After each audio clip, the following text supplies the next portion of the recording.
ವೀಕ್ಷಕರೇ,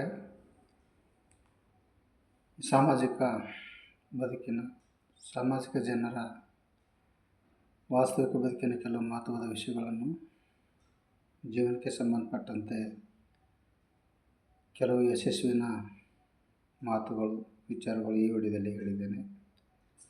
ಜನರ ಭಾವನೆಗಳು, ವಿಚಾರಗಳು ಯಾವ ರೀತಿ ಬದಲಾಗ್ತಾ ಇದೆ, ಈ ವಾಸ್ತವಿಕ ಬದುಕಿನ ಜನರ ಆಚಾರ ವಿಚಾರದಲ್ಲಿ ಯಾವ ರೀತಿ ಬದಲಾಗಿದೆ ಅನ್ನೋ ವಿಷಯ, ಕೆಲವು ಮಹತ್ವದ ವಿಷಯಗಳು ಈ ವಿಡಿಯೋದಲ್ಲಿ ಹೇಳಿದ್ದೇನೆ.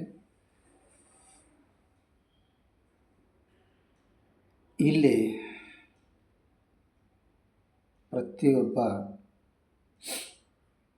ಅವನ ಜೀವನದಲ್ಲಿ ಒಬ್ಬ ಪುರುಷನ ಎಲ್ಲಕ್ಕಿಂತ ದೊಡ್ಡ ಸಂಪತ್ತೆಂದರೆ ಅದು ಹೆಂಡತಿಯಾಗಿರ್ತಾಳೆ.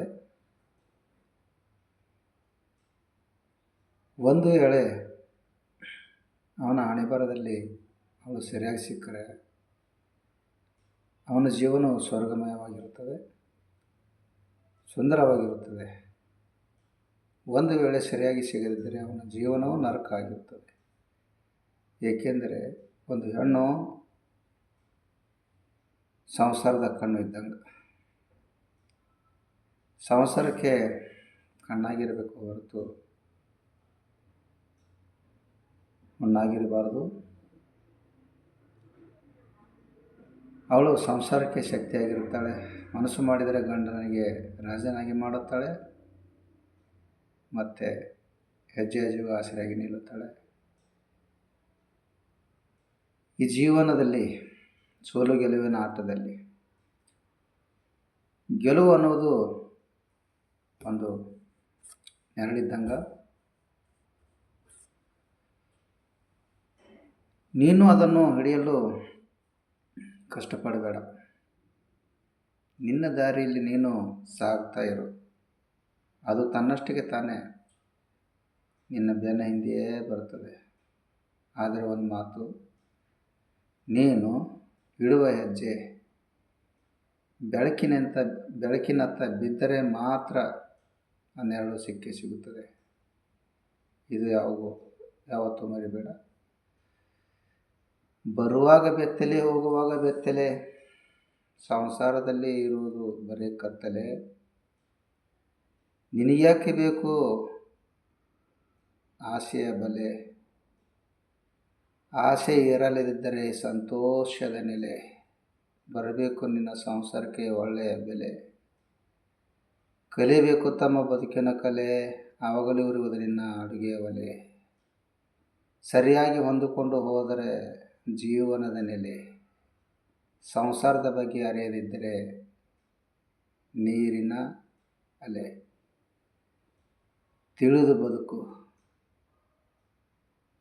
ಬದುಕುವುದು ಮುಖ್ಯವಲ್ಲ, ಆದರೆ ಹೇಗೆ ಬದುಕಬೇಕು ಅನ್ನೋದು ಮುಖ್ಯವಾಗಿರುತ್ತದೆ.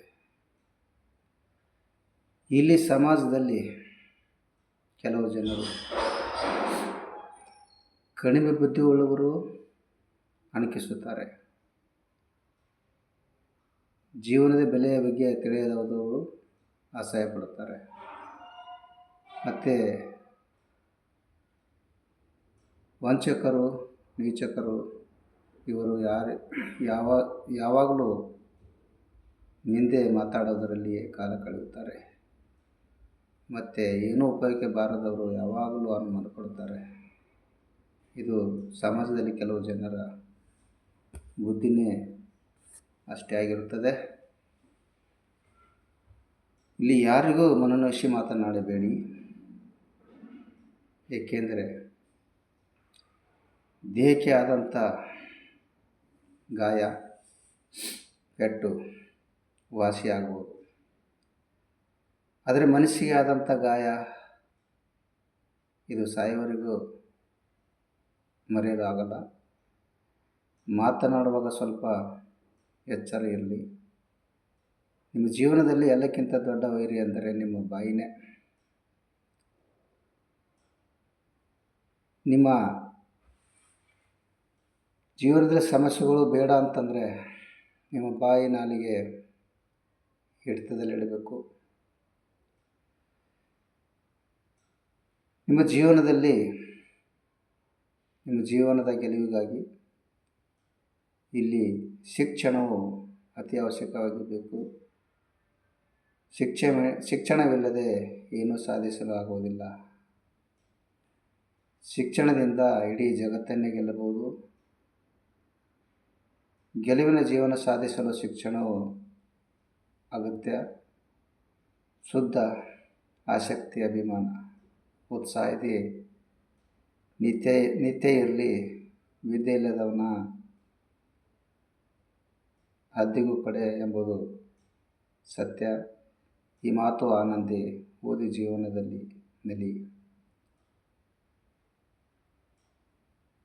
ನಮ್ಮ ಬದುಕಿನ ದಾರಿಯಲ್ಲಿ ಹಲವಾರು ಕಷ್ಟಗಳು, ನಷ್ಟಗಳು, ನೋವುಗಳು, ಏಳು ಬೀಳುಗಳು, ಮಾನ ಅವಮಾನ, ಅಪಮಾನಗಳು, ದುಃಖ ದುಮ್ಮಾನಗಳು, ಜನರ ನಿಂದನೆಗಳು ಎಲ್ಲವೂ ಬರ್ತವೆ. ಇವುಗಳನ್ನು ಹೆದರದೆ, ಕುಗ್ಗದೆ ಮುಂದೆ ಸಾಗ್ತಾ ಇರಬೇಕು. ಅದಕ್ಕೆ ಹಿಂದಿಯಲ್ಲಿ ಒಂದು ಮಾತಿದೆ, ಜೋ ಡರ್ ಗಯಾ ವೋ ಮರ್ ಗಯಾ. ಇಲ್ಲಿ ಕಷ್ಟದಿಂದ ಪಾರಾಗುವ ಮಾರ್ಗಗಳನ್ನು ಹುಡುಕಬೇಕು. ಕಷ್ಟದಿಂದ ಹೇಗೆ ಹೊರಬರಬೇಕೆಂಬುದು ಕಲಿತುಕೊಳ್ಳಬೇಕು. ಈ ಸಮಾಜದಲ್ಲಿ ಜೀವನ ಎಂದರೆ ಒಂದು ವಾಹನ ಇದ್ದಂಗೆ. ನೀವು ವಾಹನವನ್ನು ನಿಧಾನವಾಗಿ ನಡೆಸಿದರೆ ನಿಧಾನವಾಗಿ ನಡೆಯುತ್ತದೆ. ಅದೇ ಅಳತೆ ಮೀರಿ ಓಡಿಸಿದರೆ ಅನಾಹುತವಾಗುತ್ತದೆ. ಇದೇ ರೀತಿ ಜೀವನ ಕೂಡ. ನೀವು ಸರಿಯಾದ ಮಾರ್ಗದಿಂದ ಹೋದರೆ ಸಂಸಾರವು ಸರಿಯಾಗಿ, ಮತ್ತು ಕೆಟ್ಟ ಮಾರ್ಗವಾಗಿ ಹೋದರೆ ಸಂಸಾರವು ಕೆಟ್ಟದೇ ಆಗುತ್ತದೆ. ಇದು ಯಾವತ್ತೂ ಮರೆಯಬಾರದು. ಒಂದು ದಿನ ಸಮುದ್ರವು ಕೋಪದಿಂದ ಈ ಇಡೀ ಜಗತ್ತನ್ನೇ ನಾನು ನೀರಿನಲ್ಲಿ ಮುಳುಗಿಸಬಲ್ಲೆನು ಎಂದು ಹೇಳಿಕೊಂಡಿತು. ಒಂದು ದಿನ ಒಂದು ಎಣ್ಣೆಯ ಹನಿಯು ಸಮುದ್ರದ ಮೇಲೆ ಬಂದು ಬಿತ್ತು. ತೇಲಾಡುತ್ತಾ ಇತ್ತು. ಎಲ್ಲೋ ಸಮುದ್ರವೇ, ನೀನು ಇಡೀ ಜಗತ್ತನ್ನೇ ನೀರಿನಲ್ಲಿ ಮುಳುಗಿಸಬಲ್ಲೇನೋ ಎಂದು ಜಂಬ ಕೊಚ್ಚಿಕೊಂಡೆ. ಒಂದು ಎಣ್ಣೆ ಹನಿ ನೀನು ನೀರಿನಲ್ಲಿ ಮುಳುಗಿಸಲು ಆಗಲಿಲ್ಲ. ಅದಕ್ಕೆ ಸಮುದ್ರವು ನೋಡಿ ನಾಚಿಕೆಯಿಂದ ಮೌನವಾಗಿ ಬಿಟ್ಟಿತು. ಹಾಗೆ ಮನುಷ್ಯನು ಕೂಡ ಜೀವನದಲ್ಲಿ ಅಹಂಕಾರದ ಮಾತುಗಳು ಇರಬಾರದು. ಅಹಂಕಾರದ ಮಾತುಗಳು ಆಡಬಾರದು. ಜಂಬದ ಮಾತುಗಳನ್ನು ಆಡಬಾರದು. ಯಾರನ್ನು ಸಹ ಅಷ್ಟೊಂದು ಕಡಿಮೆ ಎಂದು ತಿಳಿದುಕೊಳ್ಳಬಾರದು. ಕನಿಷ್ಠ ತಿಳಿದುಕೊಳ್ಳಬಾರದು.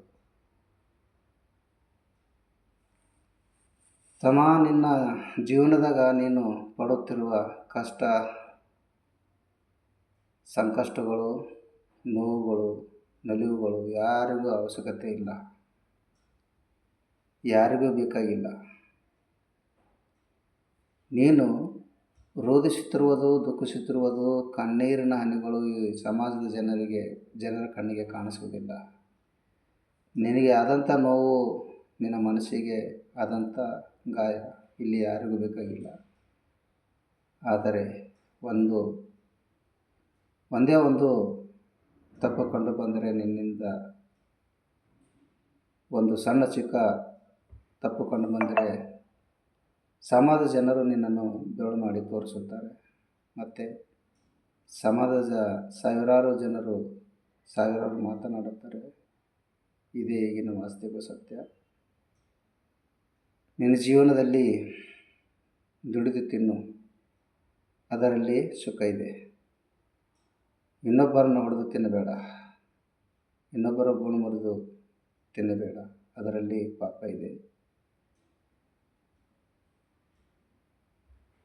ಒಡೆದು ತಿನ್ನುವುದು ತಪ್ಪು. ಬೇರೆಯವರ ಹಣಕ್ಕೆ ಆಸೆ ಪಡುವುದು ತಪ್ಪು. ಆದರೆ ನೀನು ಕಷ್ಟಪಟ್ಟು ದುಡಿದು ಸಂಪಾದನೆ ಮಾಡೋದು ತಪ್ಪಿಲ್ಲ.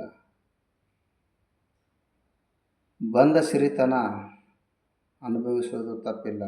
ಆದರೆ ಬೇರೊಬ್ಬರ ಸಿರಿತನ ನೋಡಿ ಹೊಟ್ಟೆ ಕಿಚ್ಚು ಪಡುವುದು ತಪ್ಪು. ಕಲಿಯಬೇಕು ಜೀವನದಲ್ಲಿ ಇವೆಲ್ಲ. ಸಮಾಜದೊಂದಿಗೆ ಹೊಂದಿಕೊಂಡು ಸರಿಯಾಗಿ ಸಂಸಾರ ಮಾಡಿದರೆ ನಿನಗೂ ಒಳ್ಳೆಯದಾಗುತ್ತದೆ. ವರದಕ್ಷಿಣೆ ಕಾಡಿಬೇಡಿ ಪಡೆಯುವುದು ಅದು ಪದ್ಧತಿ ಅಲ್ಲ, ಸಂಸ್ಕೃತಿ ಅಲ್ಲ. ಈ ಪದ್ಧತಿ ಸಮಾಜಕ್ಕೆ, ಪ್ರೀತಿಗೆ, ಸಮಾನತೆಗೆ ಸಲ್ಲದ ಕೃತಿ. ನೀನು ನಿಜ ಶಿವನಾದರೆ ಸಂತಸಿದ ಪಟ್ಟದೆ ಸ್ವೀಕರಿಸು. ಇದು ಜೀವನ ತೃಪ್ತಿ.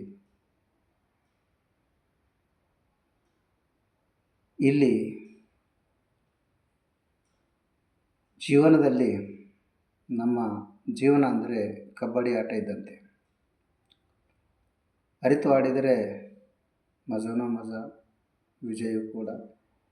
ಮತ್ತು ಮರೆತು ಆಡಿದರೆ ಸೋಲು ಖಂಡಿತ. ಈ ಕಬಡ್ಡಿ ಆಟದಲ್ಲಿ ಆಟಗಾರನು ಗೆಲುವಿನ ಗೆರೆ ಮುಟ್ಟುತ್ತಿರುವಾಗಲೇ ಹಿಂದೆ ವಿರೋಧ ತಂಡದವರು ಕಾಲು ಎಳೆಯಲು ಪ್ರಯತ್ನ ಮಾಡುತ್ತಲೇ ಇರುತ್ತಾರೆ. ಹಾಗೆ ಈ ಸಮಾಜದಲ್ಲಿ ಕೆಲ ಜನರು ಯಾವನೋ ಒಬ್ಬ ಮುಂದೆ ಹೋಗುತ್ತಿದ್ದಂತೆ ಹಿಂದೆ ಕಾಲು ಎಳೆಯಲು ಪ್ರಯತ್ನ ಮಾಡುತ್ತಾ ಇರುತ್ತಾರೆ. ಇದು ಈಗಿನ ವಾಸ್ತವಿಕ ಸತ್ಯ. ಇದು ಸತ್ಯ ಕೂಡ. ಅವರು ಎಷ್ಟೇ ಆದರೂ ನಮ್ಮಷ್ಟು ಎತ್ತರಕ್ಕೆ ಬೆಳೆಯಲು ಸಾಧ್ಯವೇ ಇಲ್ಲ. ಅವರು ನಮ್ಮ ಕಾಲಿನ ಕೆಳಗೆ ಇರ್ತಾರೆ ಹೊರತು ಮೇಲಂತೂ ಬರಲು ಸಾಧ್ಯವೇ ಇಲ್ಲ. ನೋಡ್ತಮ್ಮ, ನಿನ್ನ ಜೀವನದಲ್ಲಿ ನೀನು ಪಡುತ್ತಿರುವ ಕಷ್ಟಗಳು, ಸಂಕಷ್ಟಗಳು, ನೋವುಗಳು ಇಲ್ಲಿ ಈ ಸಮಾಜದಲ್ಲಿ ಯಾರಿಗೂ ಅವಶ್ಯಕತೆ ಇಲ್ಲ ಮತ್ತು ಯಾರಿಗೂ ಬೇಕಾಗಿಲ್ಲ. ನಿನ್ನ ಜೀವನದಲ್ಲಿ ಪಡುತ್ತಿರುವ ಪ್ರತಿ ಕಣ್ಣೀರ ಹನಿಗಳು ಈ ಜನರಿಗೆ ಕಾಣಿಸುವುದಿಲ್ಲ. ನಿನಗೆ ಆದಂಥ ನೋವು, ನಿನಗೆ ಆದಂಥ ಗಾಯ ಇಲ್ಲಿ ಜನಕ್ಕೆ ಯಾರಿಗೂ ಬೇಕಾಗಿಲ್ಲ. ಒಂದೇ ಒಂದು ಮಾತು ನಿನ್ನಿಂದ ಒಂದು ಚಿಕ್ಕ ತಪ್ಪು ಆದರೆ ಸಾಕು, ಇಡೀ ಸಮಾಜವೇ ಬೆರಳು ಮಾಡಿ ತೋರಿಸುತ್ತದೆ. ಅದಕ್ಕೆ ಈ ಜೀವನದಲ್ಲಿ ನಾವು ನಮ್ಮ ವಿಚಾರಂತೆ ಬದುಕೋದು ಕಲಿಬೇಕು. ಈ ಸಮಾಜದಲ್ಲಿ ಯಾರಿಗೆ ಯಾರೂ ಆಗಲ್ಲ. ಒಡ ಹುಟ್ಟಿದರೆ ಸಮಯಕ್ಕೆ ಆಗೋದಿಲ್ಲ ಅಂದಮೇಲೆ ಈ ಸಮಾಜ ಜನರು ಯಾರಿಗೆ ಯಾರು ಆಗುತ್ತಾರೆ. ಈ ವಿಡಿಯೋ ಇಷ್ಟ ಆದರೆ ಲೈಕ್ ಮಾಡಿ, ಶೇರ್ ಮಾಡಿ, ಸಬ್ಸ್ಕ್ರೈಬ್ ಮಾಡಿ. ಧನ್ಯವಾದಗಳು.